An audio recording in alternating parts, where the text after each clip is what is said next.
everyone. I have another vlog for you today. So my plan is 12 midnight ako magta-travel, and then I'll be probably in Manila around 5. And then at 5 a.m. I'll start prepping sa isang cafe. And then I'll do my makeup, and then I'll run as fast as I can to go to the venue. So di na ako nag-check-in because I feel like it's unnecessary. I had to finish a lot of work today, kaya hindi na ako nag-travel.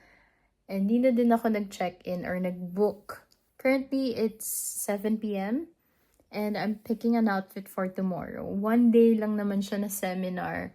It's a national, I think it's a seminar about counseling and psychotherapy. Hindi ko pa maalala kasi matagal ko na tong na-book.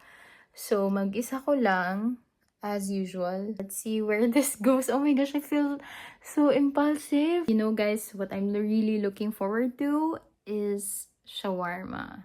The one that I always order kapag nasa Manila kami. Nalalasahan ko na yung garlic sauce sa dila ko.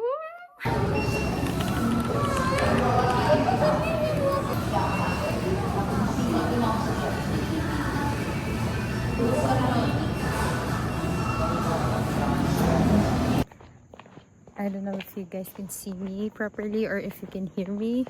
I came from my friend Karen's apartment. I just left because 1 a.m. na. 12:57 to be exact. And then, sasakay na tayo. Maghintay na tayo ng bus papuntang Pasay. So hopefully, Lord, sana may masakyan tayo. So we can make it in time for today's seminar. At sa bus na din tayo matutulog. Yan, binigyan din ako ng blush ni Karen. Gucci pa siya.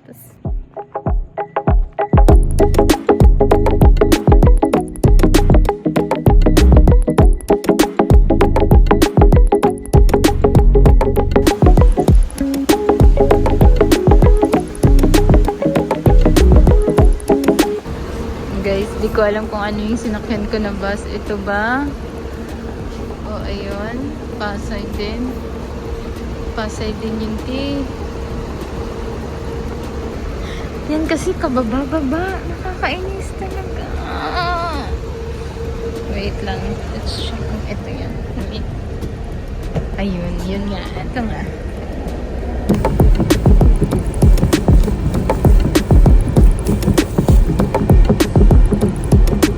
May palis. Pero ano nga yung naroon?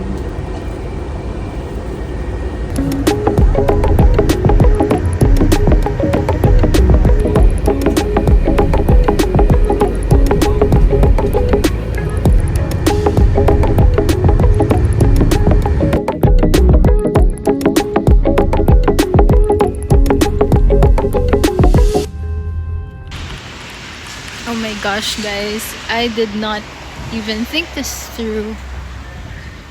It is currently drizzling and I forgot my umbrella.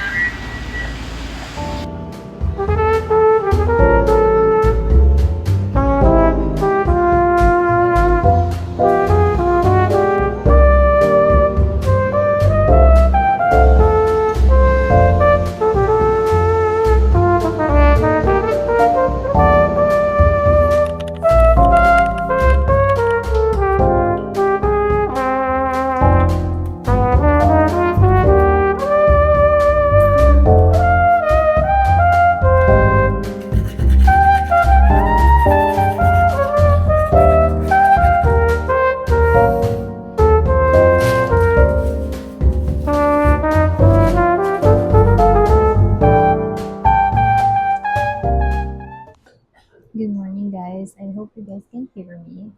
So this is my breakfast. This is biscuit croissant. Ang galing. Ang sinasabi ko, ayan. Kita niyo ba yan? Hindi may feeling.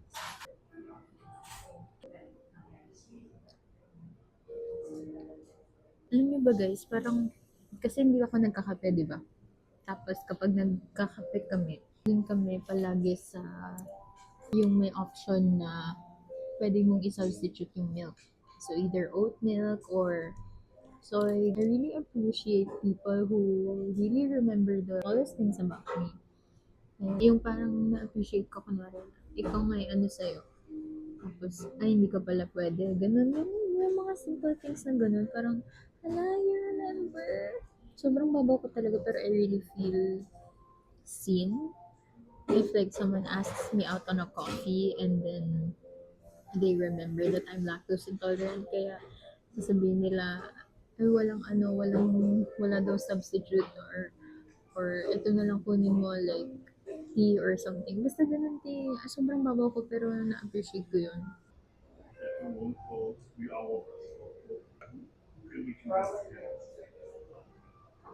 Okay, why is this get ready with me quite underwhelming? Yeah. Guys, sumilip ako kanina sa venue and while I was here, I think I saw one of the speakers of the seminars that I attended noong, I think 2 months ago. If I'm not mistaken, she talked about, I don't know if it's substance use or neuroscience. I'm not sure, pero I'm pretty sure I've already attended one of her seminars. Akit na din ako in a while, nag-charge lang ako ng phone. Tapos din, aalibadbaran ako. Ngingiti ako na, ano yan? Ano yan? Ano yan? Thank you. Oh wow, it's so pretty. Oh my gosh, wala akong kaupo. I always like to sit in front because unang-una yung mata ko at yung attention ko. I'm easily distracted, so I like to sit in front so that I don't get easily distracted by people. To welcome Dr. Ramani as she shares her insights on how to apply an antagonism-informed model when working with clients experiencing narcissistic relationships. Joining us live from California, you'll see her on the screen shortly. Dr. Ramani, it's over to you. Good evening. I'm coming from a different place. I'm here in Los Angeles, California, and I'm Dr. Ramani Dervasilis. Narcissism's a maladaptive personality. All antagonistic personalities are. So these personalities and in turn these behaviors don't really change. What we do see over the lifespan is steady through adulthood. Are people drawn to narcissistic or emotionally abusive relationships because they were raised in an environment that was influenced by narcissistic or emotionally abusive caregivers? I think one mistake we often make is that people are drawn to narcissistic people. The fact is, many people are drawn to narcissistic people because on a lot of very ostensible indicators, income, occupational success, credentials, status, communicated confidence, even if they're incompetent, they're actually quite good at communicating confidence. Where this gets tricky is when we talk about getting stuck in these relationships. That's where family history can matter. Because as the unhealthy patterns start to pile up, the manipulation, the invalidation, the subjugation, the gaslighting, the dismissiveness, the betrayals, all of that starts piling up. A person who may have a more healthy schema of relationships may be more likely to assert themselves. Not always, though, not always, because the trick with a narcissistic relationship is it's not bad every day. The early part of the relationship can be quite seductive and enticing. And even once the relationship is going for a while, there may be days that are terrible, but there also may be days that are not only normal, but sometimes delightful. That vacillation between good and bad creates the origin of what's called the trauma bond. The challenge is if a person grew up finding safety in a chaotic system, they already kind of have built that kind of, the trauma response that allows that to persist. The freeze response is a lot of like, I need to do something, I need to say something, but I'm stuck. And that can often be a byproduct of having grown up in one of these systems. So I think it's much more apt to talk about freezing or getting stuck in the system than being drawn to a narcissistic person. I think it's very important to not overwhelm anyone with information and understand that two things, no? These things are probably also very painful for the parents, or they're not aware of it, as is the case with most generational trauma. Approach for professionals should always be very gentle. I cannot overemphasize the use of curious questions. I'm just very curious. What were the thoughts running through your mind when you said this? What were you feeling during the time that this was the response? Where did you learn that? And then, how was your experience when you were learning that? We call it the one down position, where we're not the expert and we're just curious. Because we have to remember that many dysfunctions actually came from protecting oneself.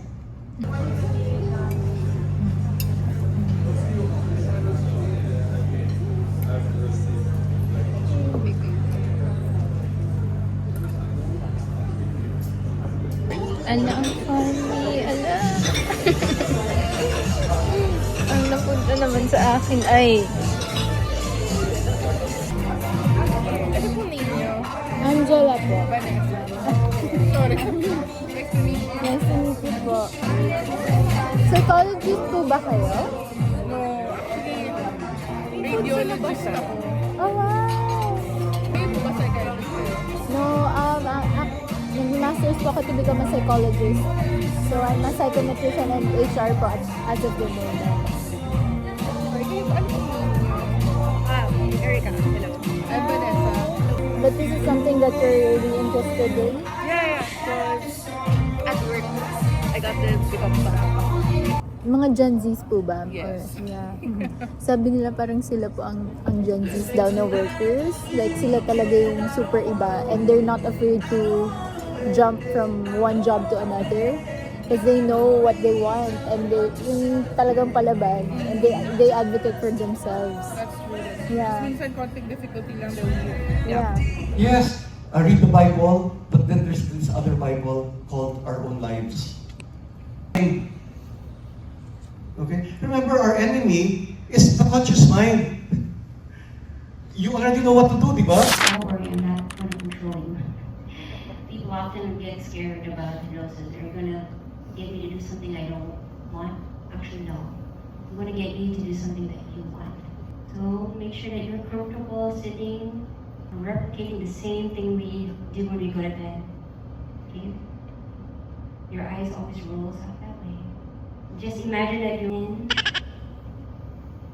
and out.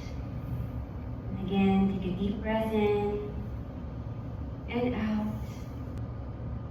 Now I want you to allow your mind to go to a scene of calm and ease.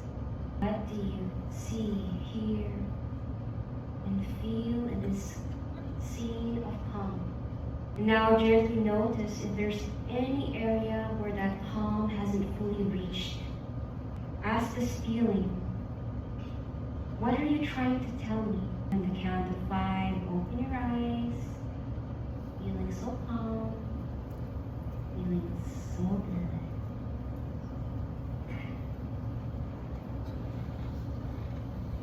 Now I want you to notice how your body feels.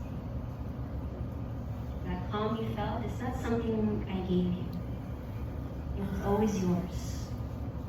It was always within you. You just gave. Does hypnotherapy work with ADHD symptoms made severe by trauma? For example, ADHD paralysis because of fear of not being enough. Absolutely 100%. I can say that for sure because I have an ADHD brain too. And I've healed so many of my ADHD symptoms that you can't tell I have ADHD. I've honed a lot of the things that may seem as symptoms of ADHD into skills. Some of the symptoms of ADHD is overgiving, overdoing, pleasing, perfectionism, overthinking. So, absolutely, 100%. Touching the sky, and the other hand, the left hand reaching up. Ooh. And if you want to wave your hands, please go ahead. And if you can, as you look at them, like Charlene said, look at the miracle in each one. There is a miracle. And some love into the hands. Love and light. Blow some love and light into the hands. And then spread it out into the room. Spread it out to the people in your table. Spread it out to the people at each other. The conference is finally done. Naloka ko the last 2 sessions. It made me sleepy and I feel like it's because wala nga akong maayos na tulog. And I feel like part of their voices made me feel sleepy. Kaya, pauwi na tayo. But, ang gagawin ko is, pupunta na ako ng Hortas. And then, doon ako mag-order ng aking shawarma. Doon ako mag-grab ng shawarma ko. So, yeah! Inaantok na ako, naglalaro ako, tapos naghihintay ako ng confirmation ng Joyride. Move lahat natin, gumaganon-ganon ako dito. Allow me to go home. I need my shawarma.